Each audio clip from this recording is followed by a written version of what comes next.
Good morning. I am Vishram Singh, Assistant Professor working at Government PG College, Karoli. As we know, due to Corona, we are studying English literature through online mode. The lecture of the day is meant for the students of uh,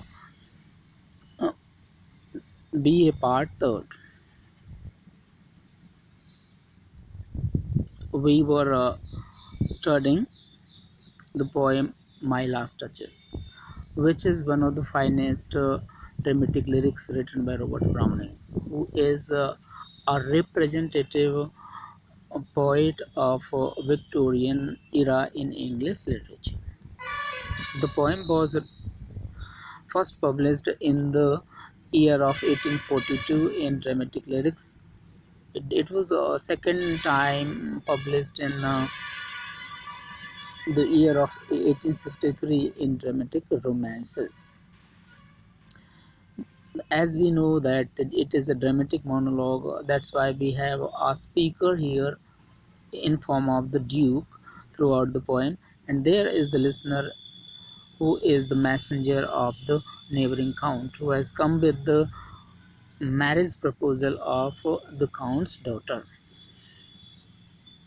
So that is the situation here in which we are going to study the poem.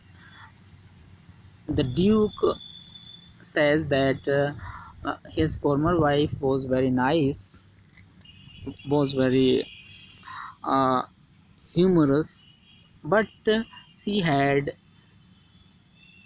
one bad habit, that she did not differentiate between the gift of the nobility and that of the communality. That was a very wrong habit on the part of the Duchess, according to the Duke. Her wits to yours, forsooth, and made excuse even then would be some stooping. He says that she went high and high in her habits. She did not demand even an excuse for her habits. That was the problem for the Duke. Her wits to yours, forsooth, and made excuse even then would be some stooping. And I chose never to stoop. And he wants to say that he was the Duke, and he was the controller in his marriage, so he didn't choose to stoop, or he wanted to make his wife stoop for his uh, bad habits. Oh, sir, she smiled, no doubt, whenever I passed her. He wants to say that she smiled whenever he passed by her, but who passed without much the same smile? That was the question. She gave the same smile to all who passed by. This grew. I gave commands.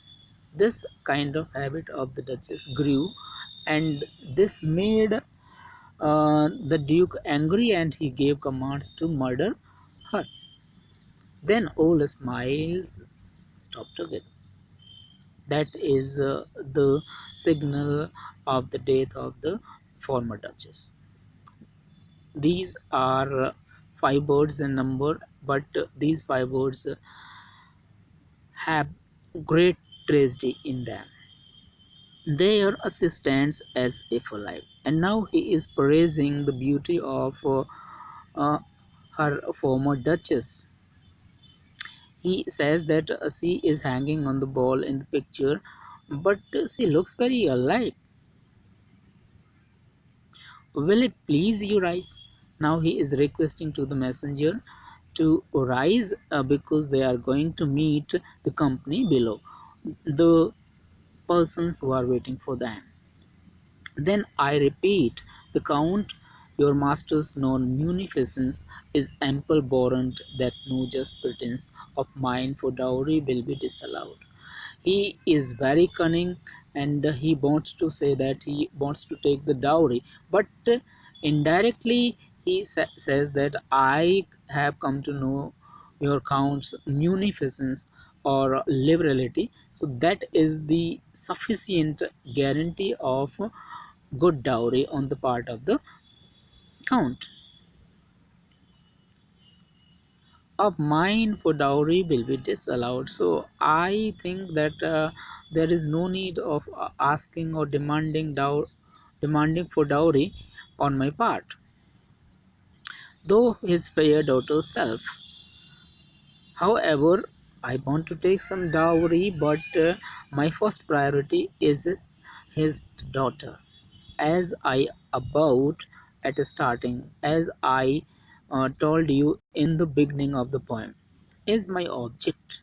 Nay, it will go together down. So now the Duke wants to show his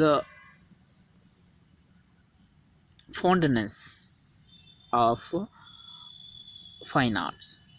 He wants to say that he is very fond of the statue of Neptune, who is the sea god, but he wants to see that statue to the messenger for some purpose. He wants to convey that he is like Neptune, sea god, who is sitting on the back of a seahorse. Means he is taming, he is controlling the seahorse. So is case with the Duke. He wants to control his wife. There will be no liberality or no freedom for his wife. However, he will give some freedom uh, to his coming wife, but he wants to convey the message to the messenger that he is like Neptune. He is a controller. He doesn't want to be controlled. He's a controller. Notice Neptune, though taming a seahorse, though a rarity, this is the rare statue made in that time. Notice means see. He addresses to the messenger that you should see the statue of the sea god, namely Neptune. Notice Neptune, though taming a seahorse, thought a rarity, which close of Innsbruck cast in bronze for me, and this statue was cast for me in bronze on my order. And who made it? Claus of Innsbruck was the sculptor who made it in fine way. So that shows the good quality on the part of the Duke, that he is very fond of fine arts. That's all for today. Thank you and have a nice day.